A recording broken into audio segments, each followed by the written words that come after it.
welcome back to a live Q&A with your horse fitness questions. And sorry about the technological glitches. For some reason, my computer camera is not working. So we're going to do this with my phone. Smaller picture, but we still have your questions that came in from last time. It's been about a month. Thank you for sending me your questions. You can do that either through the Facebook page, my Facebook page, Jack Aristotle Ballou. You can send me an email. You can drop them in Instagram, however you want to send me your questions. I love receiving them. As always, I want to thank Redmond Equine for their support. I know this time of year, I love their electrolytes for people. It helps me drink a lot more water. You can get 20% off salt and minerals for your horse and yourself with the code JackB20 at checkout, and that's good year round. The first question that's come in from several different places actually is, it must be that time of year, is lunging bad for my horse? And the thing about lunging is it's one of those it really depends answers, because there are so many different ways people lunge their horse. Sometimes they bring them out of the stall and they want to burn off a little energy before they get on the horse. And what that means is typically the horse goes from like zero, like just standing around, to like whipping around super fast on the lunge line. Whether or not you're lunging, that is bad for your horse. That quick introduction to exercise is harmful to the subchondral bone. And cumulative damage to that, it affects the joints, right? So you get diminished oxygen and nutrient delivery to the cartilage, and without healthy cartilage we don't have healthy joints. So whether or not you're lunging, that sort of methodology of taking the horse from more or less a standstill into sort of rapid movement is not good. So that's definitely and clearly not beneficial. But lunging on its own takes so many different forms. So there's so many factors you want to consider. One is, how long are you lunging? And how many days a week? Is this like your sole activity? Because as you know, you've heard me say before, any repetitive activity, even if it's a good one, um, becomes negative. Like repetitive motion creates adhesions, restricted motion, and me eventually either just lack of performance or injury. So if you're doing it every day, then yes, it is definitively and clearly we can say that it is not the best thing. If you're doing it once or twice a week, and you want to know, is it harming my horse? There are things to consider. So to go back to, how long are you doing it? So are you lunging your horse for like 40 minutes? Again, that's a lot of repetitive circling.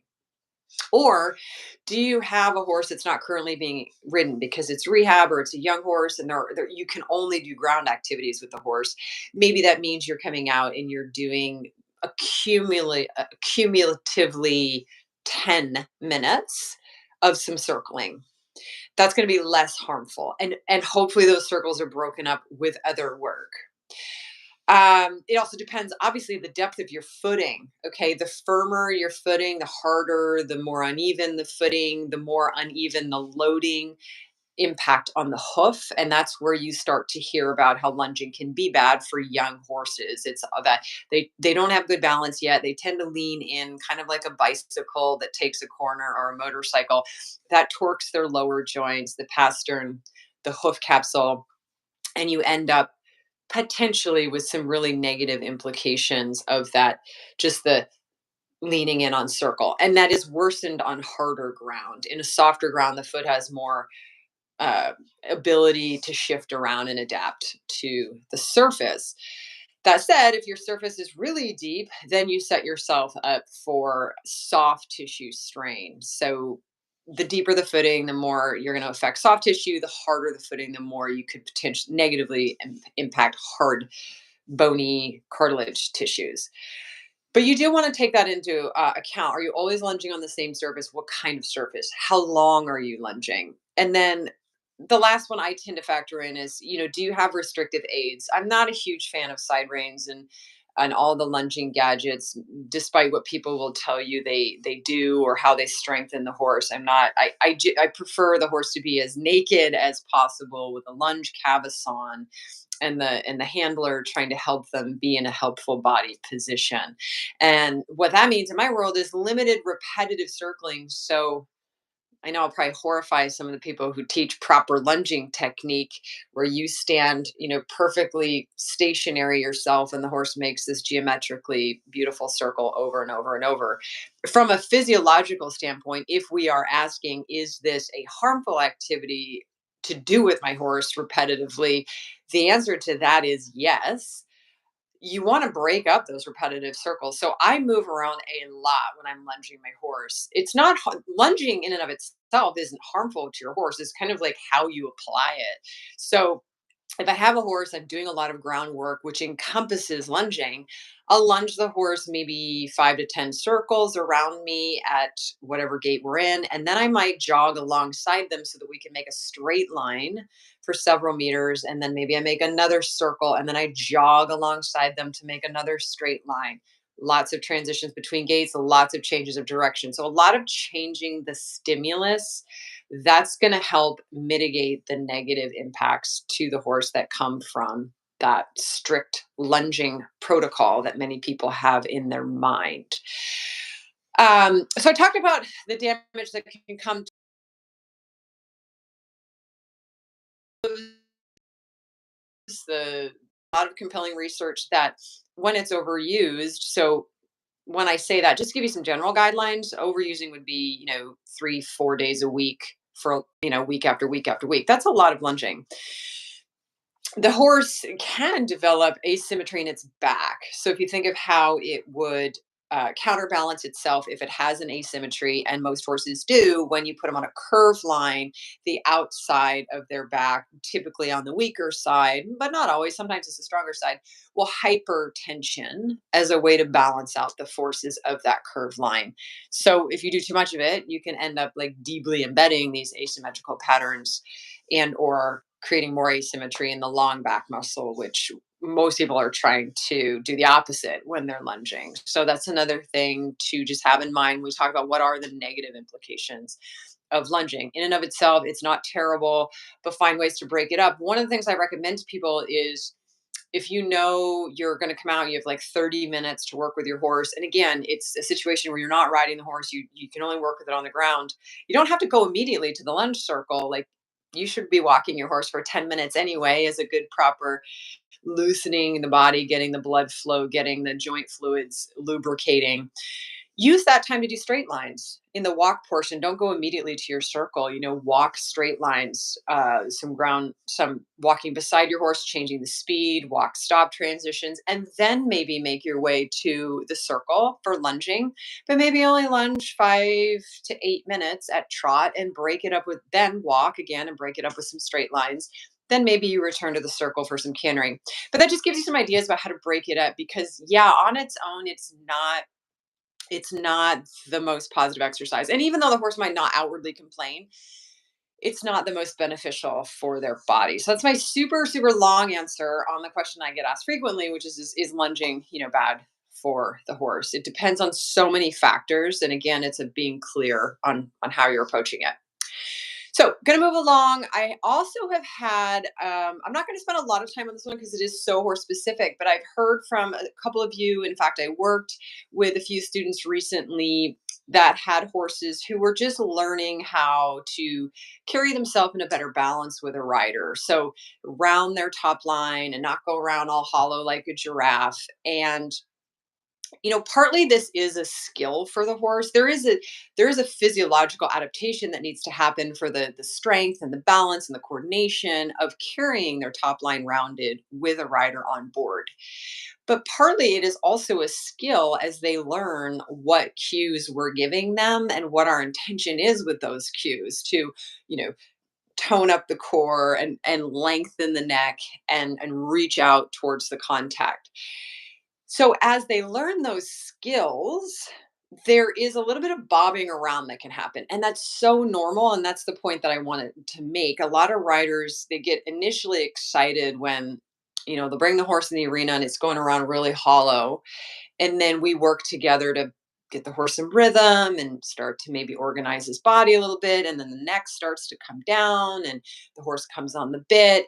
but it only stays there for like 5 strides and then it shoots back up in the air, right? And the rider will get very frustrated, like they have failed somehow. But in reality, that is totally normal for a number of reasons. One, the horse hasn't adopted this as a habit yet. Secondly, when we ask the neck to lower, we're taking some of the stability work out of the long back muscle. That's a movement muscle, that big thick muscle on the top of their body. We're putting the work of carrying the rider where it should be, which is in the ligament system on the upper part of the horse's body. It's like a system of pulleys and levers, and we're engaging that system. But if the horse has been used to hypertensioning its long back muscle to try to balance itself and move itself with a rider on top of it, it takes a bit of reprogramming, like a neural reprogramming, a sensory reprogramming. It feels differently to them to relax some of that hypertension out of the long back muscle and allow the ligament system to raise and stabilize the spine for the rider to sit on. So there's sensation that's associated with that, right? There can be tingling sensations, new feedback happening to the muscles. And it takes a while for the horse to get familiar with that, but then also just to build up those patterns. Some horses adapt quickly, and within 3 or 4 sessions in an arena, they can be really consistently in the right posture for 10 minutes without popping their head up like a llama. But for some horses, it can take, up to a month of consistently working on it until they're able to really find that consistency. So it's absolutely normal for your horse to be a little bit like a yo-yo. It's totally normal. Don't try to prevent it from bringing its head up. That's what creates mistrust about the rider's hands and cues and such. So that's just, briefly wanted to say we're all with you if that's your experience. It's totally normal. Hang in there. It's going to get a lot steadier. Lastly, I've had a lot of questions come in on kissing spines. So, what kinds of exercises to avoid for kissing spines if your horse has been diagnosed? Many of you who have my book, The 55 Corrective Exercises, have contacted me and asked me, my horse is recently diagnosed with kissing spines. What activities should I avoid? First of all, this is really a question to start with the vet. And hopefully you can get some clear guidance because it really does depend. Kissing spines it's a pretty broad diagnosis. So it really depends which vertebrae we're talking about. Where is the impingement? To what severity is there impingement? Is the soft tissue around that area really aggravated and angry? Is this a more minor case? This kind of data is very, very important for determining what kinds of exercises you want to avoid. In some cases, if the vet tells you it's kind of a minor impingement, what this horse needs is to really strengthen its top line muscles, the best thing for you is going to be to do a lot of nice free forward cantering. That's the best thing to really build up strength and healthy tone in the back. However, if your horse has kissing spines in the low back, like that's the region that's affected, and all the fascia and the stabilizing muscles around that area are really angry, then you want to avoid canter because canter really activates that area. And we don't want to be sending big fiery signals to an area that's really angry and irritated and needs to just calm down and find stability. So with those type of horses, we would do a lot of walking exercises, slowly progressing to trot. We would not do ground pulls. So it really depends where in the back we're talking about, what's involved and to what degree. So, and that's only something your vet can answer for you. If the vet tells you absolutely no riding, I think sometimes vets are super cautious and I applaud that. And they say the horse shouldn't be exercised for a period of time. They might have in mind like the horse shouldn't be doing its normal level of exercise.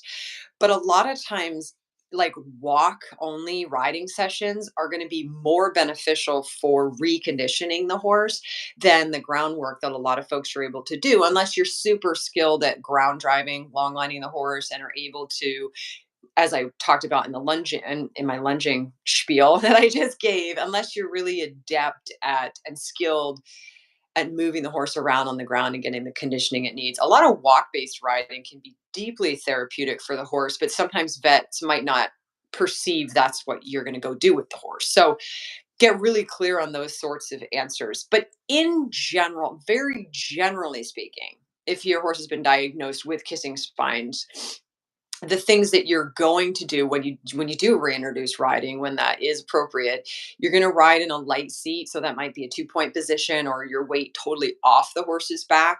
You're going to really encourage a long neck posture, and that might need to be your reality for the next 3+ months. Again, it depends on the severity of the horse, so you need to let go of these ideals of, a collection frame. It breaks my heart when people come back with these horses and try to rehab them with a lot of like lateral work. They get on, they're riding, they're doing a lot of haunches in and shoulder in, and those exercises in particular are not the ones that are going to develop the good strong back muscling for just healthy forward propulsion that helps rehabilitate the back. So, yeah, things you're going to do: a light seat, you're going to be up off the horse's back, really long neck, not hollow, but more like many people think of like a hunter frame. You're going to ask the horse to be in that kind of a frame.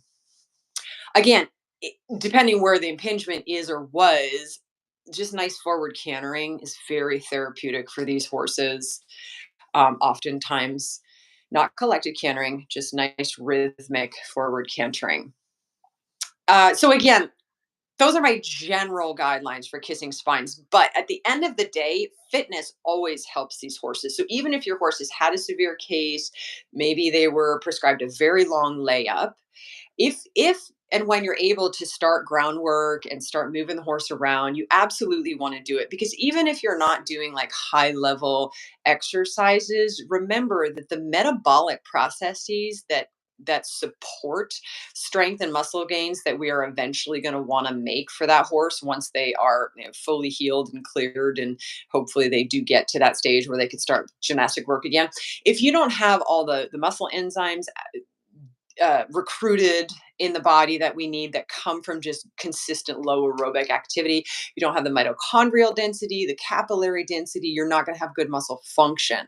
And so these are the reasons to prioritize even low intensity, low aerobic activity in these rehab phases, even if you're dealing with something that might seem super frustrating and grim, like kissing spine, because you want good muscle activity for when you get that green light to really start progressively conditioning, because then it's full speed ahead and you don't have all these hiccups that sometimes you can encounter otherwise. So I've babbled on and on. I'm going to leave it for there so this doesn't go too long. Feel free to send me your questions for next time, and we'll see you next time in our horse fitness Q&A. So until then, take care.